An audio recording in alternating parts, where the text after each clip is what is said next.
gbogbo ẹ̀yin àfà àpá ẹ̀mí mọ̀ ẹ mọ̀ sọ èyí tí a mọ̀ di pé ẹgbọ́n tá a fà lágbájá sọ ní kíní kan tún ti fún lẹ́sìn kíní kan mọ̀ tó ń sẹ́ pé kí lẹ fẹ́ fi ṣe tọ́ kí lẹ fẹ́ gbà ń bẹ̀ gbogbo èyí táwọn àfà ń fà yẹn kò sí tó yẹ kéèyàn máa fà báàdà alukur'an ò ní àwọn ìmọ̀ míì alukur'an wọ́n lè sọ̀rọ̀ kí ní mi ìfẹ́ ọ̀rọ̀ rẹ kẹ́mi ọ̀ sọ pé ó ní mi ìfẹ́ àmọ́ wọn bí yàrá já àbí dáa kí n sọ pé mi ìfẹ́ alukur'an n tá a bá máa sọ lọ́rọ̀ tó bá jẹ mẹ́sìn ẹjọ́ ó máa jẹ́ ní tí ó máa tún ẹ̀sìn ṣe ẹ má fi nǹkan kan bẹ̀sìn jẹ́. pàápàá jùlọ tó lè máa jẹ́ bí awuyewuye nípa àwọn tó jẹ́ aṣíwájú nínú ẹ̀sìn tó sì jẹ́ pé ẹ̀yin náà lè jígí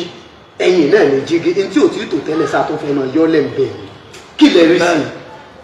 tó ọlọ́run bá àlékè ọlá mi ìfẹ́ dá sí púpọ̀ náà because ọ̀rọ̀ yẹn ti kọ́kọ́ wá nígbà kan rí tó di controversial something táwọn yẹn bẹ̀rẹ̀ sí ní sọ here and there tá a dá lé ń bẹ̀ but nígbà tá a lọ hajj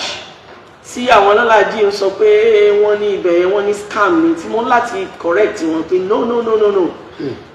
alukur'an kalamullah huwa kalamullah kódà dọ̀míru muzakar la máa ń lò fún alukur'an kìí ṣe ti muhannas nínú alukur'an tí í ṣe ọ̀rọ̀ ọlọ́run ibẹ̀ lọ́lọ́run ti sọ fún wa nípa rárá so mi fẹ́ so much about it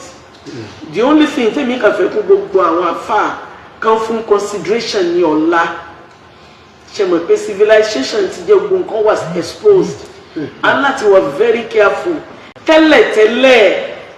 ní gbogbo àgbáyé rí pé ẹ̀sìn Christianity ni number one ẹ̀sìn Christian ni number one wọ́n jù wá lọ ní àdàdí àwọn Christian jù wá lọ ló ń kà àwọn Christian jù wá lọ ló ń kà ẹ má jẹ́ àwọn èèyàn ọ̀rọ̀ lọ tán tẹ́lẹ̀tẹ́lẹ̀ àti ẹ̀ tún ti improve díẹ̀ o torí tẹ́lẹ̀tẹ́lẹ̀ kan bí some years back 1.6 million ni wá nígbà yẹn àmọ́ ń sin àtúntì increase ọ̀hún láti pa àti wọ 2 billion báyìí torí pé gẹ́gẹ́ bí ìlànà tí ó wà ńlẹ̀ nínú ọdún 2024 sí 25 as at May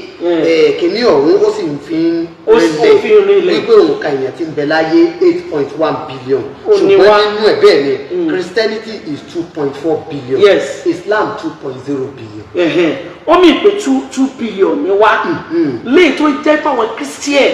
wọ́n fi 400 million wọ́n fi jù wá lọ àti ẹ̀dúpẹ́ fọlọ́run because adi abdulkadir àwọn Christian ti fi 1 billion jù wá lọ rí nígbà tí àwọn wà ní 2.6 billion àwọn wà ní 1.6 billion nígbà yẹn ní ìsìn àtúntì increase it's like bí ìgbà táwọn tó ti reduce àwọn èèyàn tó ti wọ ní Islam. according to that report wọ́n fi wípé Islam ó ní ẹ̀sìn tó sì yára jù alhamdulillah fastest growing religion tí àwọn èèyàn ń wọ̀ jù ṣùgbọ́n ní population Christianity ló pọ̀ jù. ó ló pọ̀ jù the reason why tí Islam fi wà very faster ó ní páwọn èèyàn mọ̀ yìí pé kò sí rújúrújú ní Islam ní anything hidden gbogbo èyí táwọn àfáàfà yẹn kò sí tó yẹ kéèyàn máa fà báàdà alukur'an ò ní àwọn ìmọ̀ míì alukur'an wọ́n lè sọ̀rọ̀ kí ní mi ìfẹ́ ọ̀rọ̀ rẹ kẹ́mi ọ̀ sọ pé ó ní mi ìfẹ́ àmọ́ wọn bí yàrá já àbí dáa kí n sọ pé mi ìfẹ́ alukur'an alukur'an wúwo alukur'an lugatul Qur'an hali al-Qur'an ni nǹkan kan tó jẹ́ pé látọ̀dọ̀ Ọlọ́run bizat Baitul Izza ló wọ̀ láti Baitul Izza ló ti wọ̀ ní lọ́wọ́ Mahfuz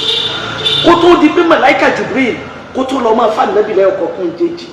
gbogbo ẹni ọba jẹ́ ní làánà ni ó takò al-Qur'an so ẹ̀sìn yìí ẹ̀sìn kan ni tó jẹ́ pé olúwa adínú tọ̀bíìn ẹ̀sìn àdámọ́ ni tó bá yẹ pé Islam dàbí Christianity ní ẹnì kankan ò ní sẹ́kù bẹ́ẹ̀ àmọ́ nítorí pé sí Ọlọ́run ni àwọn èèyàn ní choice ẹ wò báwọn Christian bá ń ṣe package ẹ̀sìn wọn ẹ wò bí wọ́n ṣe ń propagate ẹ̀sìn wọn ẹ wò bá ṣe ń polówó ẹ̀sìn wọn ẹ wò bá ti ń ṣe ẹ wò bá àwọn mùsùlùmí ṣe wà ń ṣe kọ́lọ́run bá àlùjọ ọ̀la kó má padà lẹ́yìn wa mi fẹ́ sọ much nípa ẹ o because àwọn èèyàn máa ń sọ̀rọ̀ Kàfílà ìsìn wọn pé Kaola tún ti dé o ti ẹ fẹ́ mi wà interested mo busy mi ní time àmọ́ kí kálukú ronú sọ́la n tá a bá máa sọ lọ́rọ̀ tó bá jẹ mẹ́sìn ẹjọ́ máa jẹ́ ní tí ó máa tún ẹ̀sìn ṣe ẹ má fi nǹkan kan bẹ̀sìn jẹ́ ẹ̀sìn tí ò ní bẹ́yà ò sí, kò sí ẹ̀sìn tí ò ní kọ́lọ́fín, kò sẹ́sìn tí ò ní kùdìẹ̀kùdìẹ̀, wọ́n kálukú ń da sọ́ọ̀bù tiẹ̀ ní.